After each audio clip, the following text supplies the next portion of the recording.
And welcome back. Thom Hartmann here with you. I'm really pleased to have on the line with me Lori Wallach, the Executive Director of Global Trade Watch, the author of The Rise and Fall of Fast Track Trade Authority, the website citizen.org/trade. You can tweet her at Wallach, W-A-L-L-A-C-H, Lori, L-O-R-I. Lori Wallach, welcome back to the program.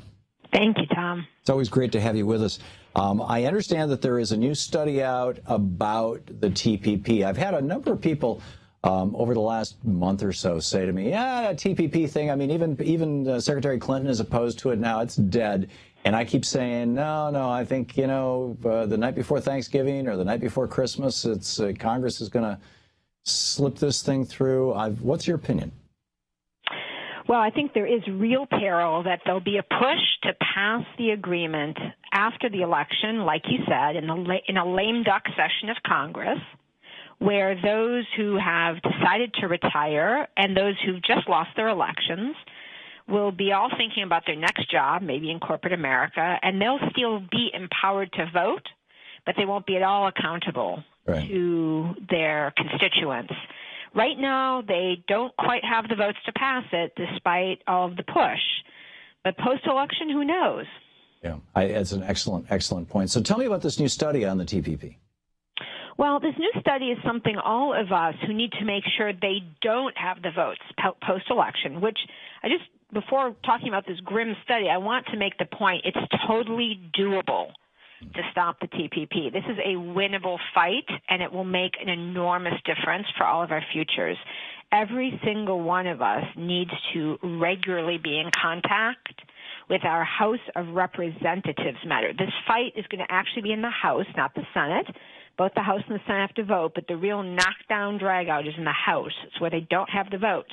And it's Democrats and Republicans, because if folks recall, it was only a 5-vote margin that passed fast track.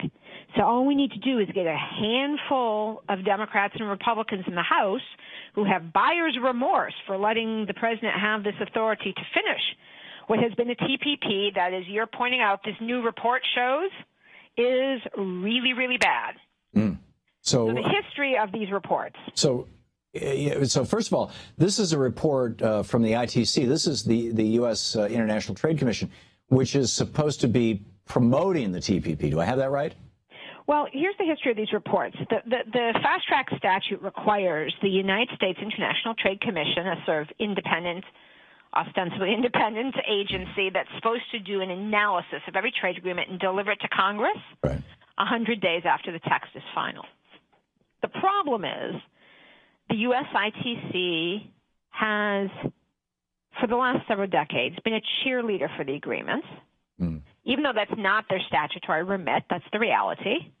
And moreover, they have systematically used a methodology for doing their studies that has resulted, because, by the way, it has crazy assumptions, like the trade balance stays consistent, there's no increase in income inequality, the level of employment in the U.S. stays constant despite the trade agreement, i.e. it assumes all the things that have been the opposite of what happens under trade agreements. It then runs data and tries to project what we could expect from a trade agreement. And on our website, shortcut to get there is tradewatch.org, just good old tradewatch.org. You can see all the projections for all the big trade agreements, NAFTA, China trade, the Korea agreement, and they're not just wrong by degree. They don't just kind of overstate the benefits. They're wrong in direction. So we're going to get rid of our trade deficit with the NAFTA countries. No, it got 10 times bigger. We're going to see a reduction in our trade deficit with China. No, it got actually 80 times bigger. You time after time, they're wrong. So here's what's scary. Did you get a chance to eyeball some of what was in that ITC study? Well, I've read your press releases and your summaries of it, and over the last 2 weeks there have been several actually, that I've gotten from you all. But no, go ahead. Well, here's the thing, because I'm always interested in how other people read it. Because Tom, you've been following these trade agreements. You've seen these Pollyannish, very optimistic projections. Sure. And then the outcome is just catastrophic, job loss, wages down, et cetera. So here is an ITC study that, even though it used the pie-in-the-sky methodology with all the ridiculous assumptions, it actually comes out saying that we're going to have a worse trade balance in 16 out of the 25 U.S. agriculture, services, and manufacturing sectors they decided to feature in the study, that we're going to increase our trade deficit. So the good news is things are going to get worse? Decline in our service sector surplus. That's the one thing that usually is the winner. Right. And the only upside is, by the year of 2032, when you and I will both be considerably older, we can expect a gain in U.S. GNP, U.S. growth, that is, wait for it, 15 of 100th of 1%, i.e. 0.15. And to put this in perspective, what this means practically, in 2032, in January, the country will be as wealthy with TPP as we would be on February 15th without it. Right. Right. And so in trying to sell this deal, they're telling us it's a bad deal. Is anybody paying attention? Well, here's what's so disgusting. They actually held this report, which by statute had to be delivered delivered yesterday. They held it until 5 o'clock at night. Then the trade representative, it's an 800-page study, trade representative did a news conference by phone saying, here's what's in it, and just made up stuff.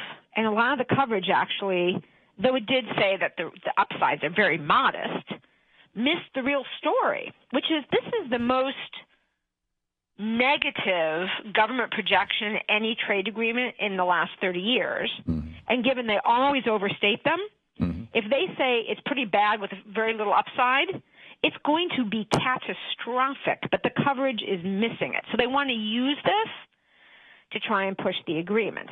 The good news is actually there's very little in there to sell. The bad news is the way they manipulated the release, that story's not getting out right now. Right. Right. This is tragic, and this is transpartisan. By the way, you've got Republican. Donald Trump came out against this. Hillary Clinton is opposed to it. Bernie Sanders is opposed to it. It's right across the board. Everybody's opposed to this thing. And yet it's being pushed. It's being pushed largely by Republicans in the House. Do I have that right? You know what's interesting is actually it is the White House that is a big pusher of it. And right now the Republicans are basically trying to extract even more bad stuff for the tobacco industry, the pharmaceutical industry, the financial services, and Wall Street folks. And so they haven't all been cheerleading it just yet. They're basically saying, if you do these few extra things, Obama, then we'll help you pass it.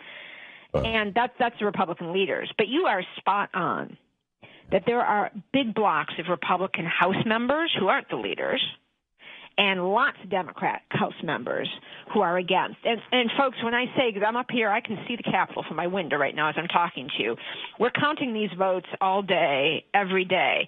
We are within spitting distance of an incredible power of people over corporations. Because, Tom, who's pushing it is this motley crew of corporate interests all combined, from big pharma and the agribusiness guys to the oil and gas and mining guys to the Kmarts and other mega retailers. And they're all connected in with the big content guys, so the guys who want to make our internet more expensive and harder to use. And they're hooked up with the chemical industry. You basically, all the chronic job offshoring, big companies like GE, they're all pushing it. And they're kind of beside themselves right now because this report was not their usual panacea of happiness for a trade agreement. Yeah.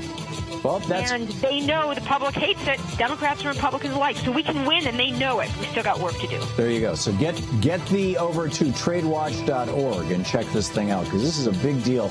And, eternal vigilance is the cost of liberty here. Lori Wallach, hang on just a second, Lori. This is the Thom Hartmann Program. Lori Wallach, the Executive Director of Global Trade Watch, tradewatch.org. Thank you, Lori, for being with us today. Thank you. Great talking. We'll be right back. To watch more clips from our programs, hit the Watch More Videos button over here. And please be sure to hit the handy-dandy subscribe button so you'll always be up to date. Tag, you're it.